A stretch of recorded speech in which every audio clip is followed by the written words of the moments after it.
paz de Jesus, Bíblia todo dia. Desafio de ler a Bíblia em um ano. Em nome do Pai, do Filho e do Espírito Santo. Amém. Oração inicial. Abre, Senhor, a minha mente para que eu compreenda, minha boca para que eu proclame e meu coração para que eu acolha. Amém.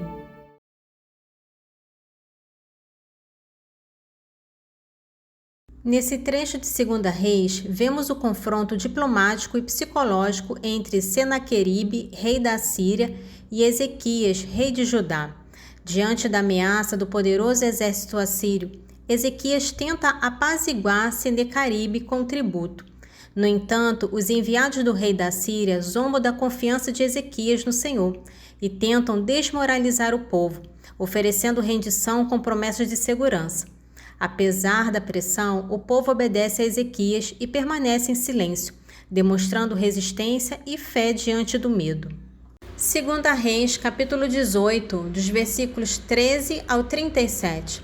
No 14º ano do reinado de Ezequias, Senaqueribe, rei da Síria, veio e atacou todas as cidades fortes de Judá, tomando-as de assalto. Então Ezequias, rei de Judá, mandou dizer ao rei da Síria em Laques: cometi uma falta, deixa de me atacar.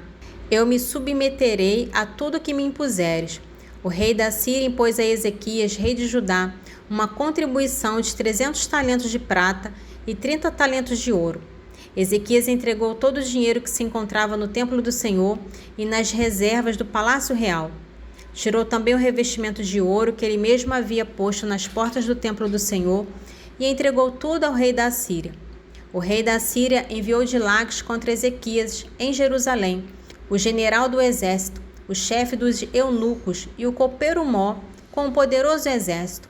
Chegando a Jerusalém, detiveram-se no alto da costa, junto ao aqueduto do reservatório superior, que se encontra no caminho do campo do pisoeiro. E mandaram chamar ali o rei Eliacim, filho de Elcias, prefeito do palácio, foi ter com eles, levando o escriba Sobina e o cronista Joaé, filho de Asaf. O copeiro Mor disse-lhe: isto direis a Ezequias: assim fala o grande rei, o rei da Síria. De onde te vem tanta confiança? Só dizes palavras vãs. O que se precisa na guerra é de prudência e bravura. Em quem confias para te revoltares contra mim? Já sei, põe tua confiança no Egito, esse caniço rachado que fere e traspassa a mão de quem nele se apoia.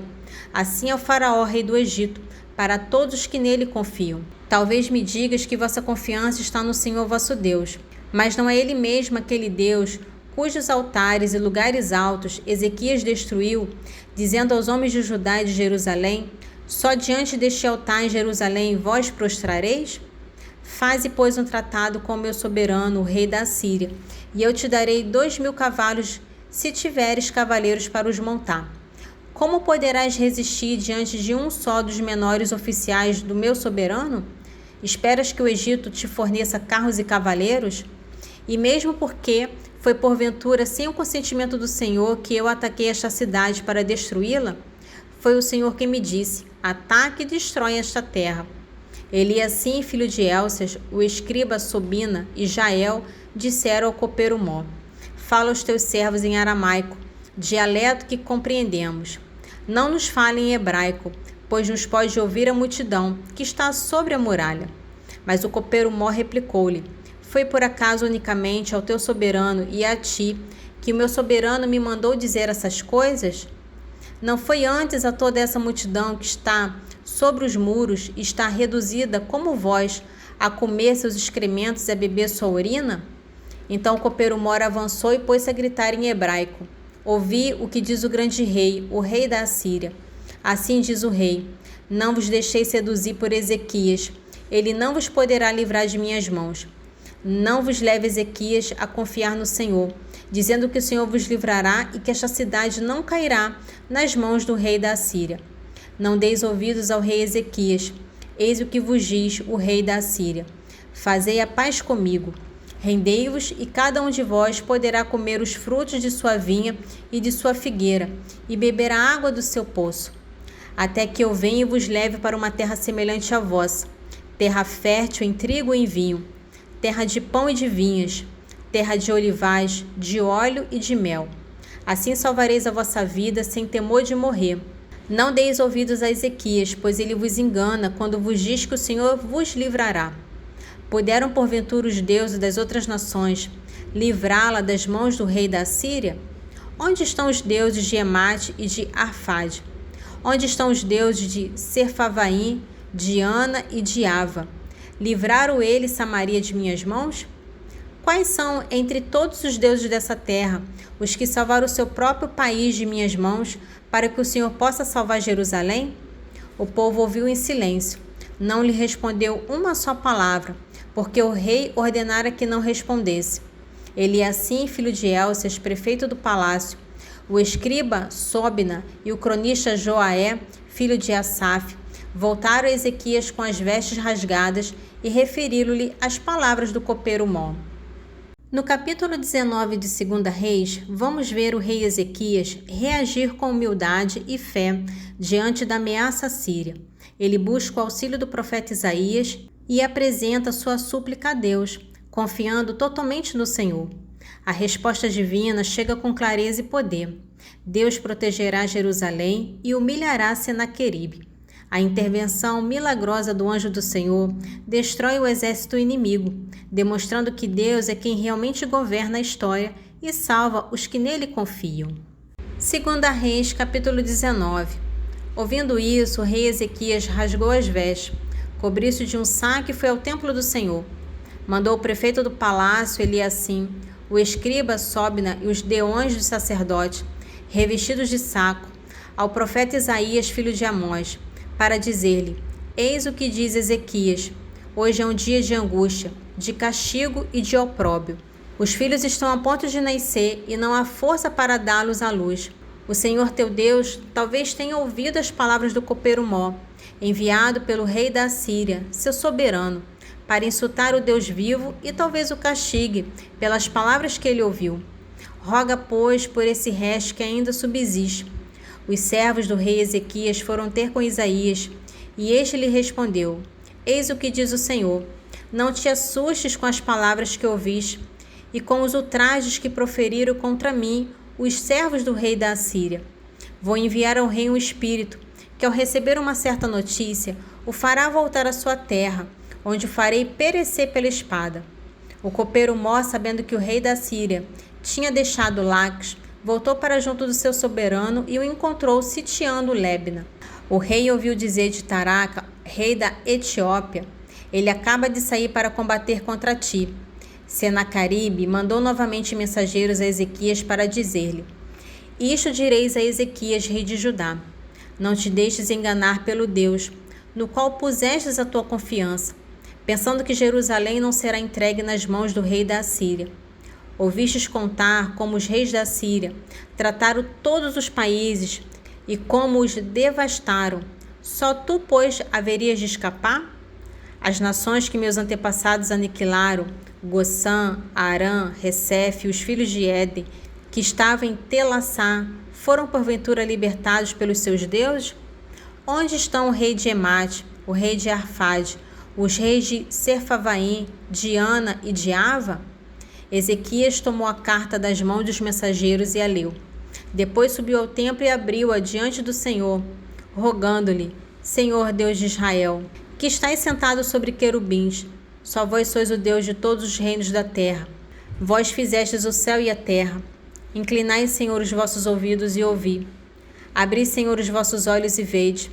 Ouvi a mensagem de Senaqueribe, que mandou blasfemar o Deus vivo. É verdade, Senhor, que os reis da Assíria destruíram as nações e devastaram os seus territórios, atirando ao fogo os seus deuses, mas isso porque não eram deuses e sim objetos feitos pelas mãos do homem, objetos de madeira e de pedra, por isso foram destruídos. Mas vós, Senhor nosso Deus, salvai-nos agora das mãos de Senaqueribe, a fim de que todos os povos da terra saibam que vós, o Senhor, sois o único Deus. Isaías, filho de Amós, mandou dizer a Ezequias: eis o que diz o Senhor Deus de Israel: ouvi a oração que me fizeste a respeito de Senaqueribe, rei da Assíria. Eis o oráculo do Senhor contra ele: a virgem, filha de Sião, despreza-te e zomba de ti. A filha de Jerusalém meneia a cabeça por trás de ti. A quem insultastes e ultrajaste? Contra quem elevastes a voz por cima dos ombros? Contra o Santo de Israel. Por meio de teus mensageiros, insultastes o Senhor e disseste: com a multidão dos meus carros subirei ao cimo dos montes, aos cumes longínquos do Líbano. Abaterei os seus cedros mais altos, seus ciprestes mais belos. Penetrarei até os últimos limites do seu bosque mais espesso. Cavarei e beberei água estrangeira.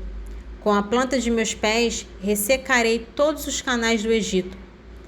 Ignoras que desde o princípio preparei o que acontecerá. Desde tempos remotos decidi o que agora realizarei. Reduzirei cidades fortificadas a ruínas e escombros. Seus habitantes ficarão sem forças, serão tomados de pavor e confusão. Ficarão semelhantes à erva das pastagens, ao capim dos telhados, aos frutos atingidos pela longa estiagem. Eu sei quando te sentas, quando sais e quando entras, e conheço teus furores contra mim, porque ficastes furioso contra mim, e subiram aos meus ouvidos as tuas insolências. Porei argola em teu nariz e freio em tua boca, e te forçarei a voltar pelo caminho por onde vieste. E eis o que te servirá de sinal. Neste ano se come restolhos, no ano que vem aquilo que nascer sozinho, no terceiro ano, porém, semeareis e colhereis, plantareis vinhas e comereis os seus frutos.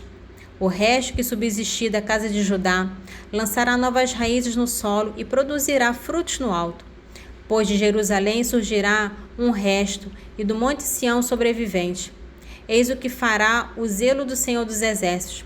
Por isso, eis o oráculo do Senhor ao rei da Assíria. Não entrará nesta cidade, nem atirará flechas contra ela.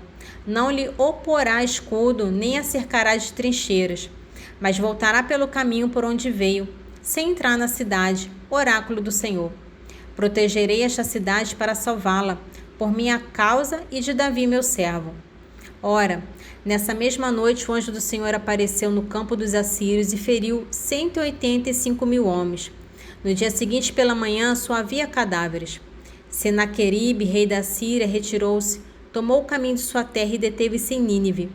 Certo dia, estando ele prostrado no templo de Nesroque, seu deus, seus filhos Adrameleque e Saraçá o assassinaram a golpes de espada e fugiram para a terra de Ararat. Seu filho Azaradom sucedeu-lhe o trono. Nesse trecho do Evangelho de João, traz os momentos finais da vida terrena de Jesus, sua crucifixão, morte e sepultamento. Tudo é marcado por profundo cumprimento das Escrituras e gestos simbólicos de amor e entrega. Maria, ao pé da cruz, torna-se mãe espiritual dos fiéis. Do lado transpassado de Cristo, brotam os sinais da vida sacramental da Igreja.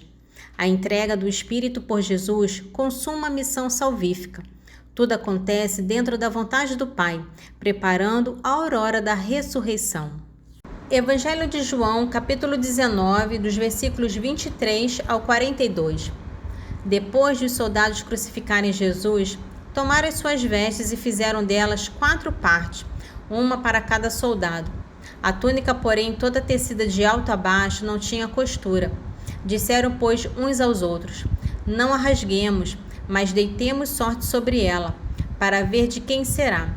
Assim se cumpria a Escritura: repartiram entre si as minhas vestes e deitaram sorte sobre a minha túnica. Isso fizeram os soldados.